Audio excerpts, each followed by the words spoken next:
Hi friends, fathers day శుభాకాంక్షలు మిత్రులకి, శ్రేయోభిలాషులకి.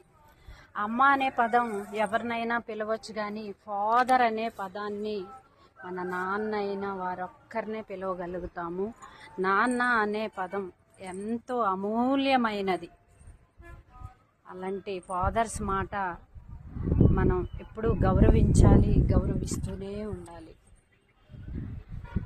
అందరికీ ఫాదర్స్ డే శుభాకాంక్షలు అండి. ఈ ఒక్కరోజే శుభాకాంక్షలు చెప్పుకుంటే సరిపోదండి. నాన్న మన కోసం ఎంత కష్టపడ్డాడో అనేది ప్రతి ఒక్క పిల్లలం గుర్తించుకోవాలి. ఎందుకంటే ఫాదర్ రుణం, తల్లిదండ్రుల రుణం మనం ఎన్నడూ తీర్చలేనిది.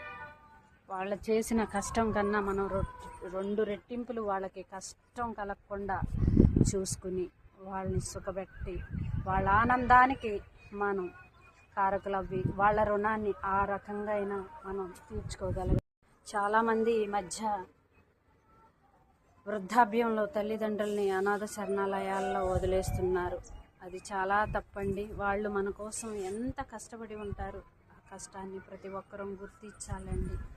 గుర్తించి వాళ్ళని సంతోషంగా చూసుకోవాలని అందరికీ మరొక్కసారి ఫాదర్స్ డే శుభాకాంక్షలు తెలియజేస్తూ మా గార్డెన్ పిక్తో మీ అందరికీ శుభోదయం కూడా తెలియజేస్తున్నాను. చూసారా, ఫ్రూటింగ్ ఇప్పుడే వస్తున్నాయి, ఫ్లవర్స్ చూసారా.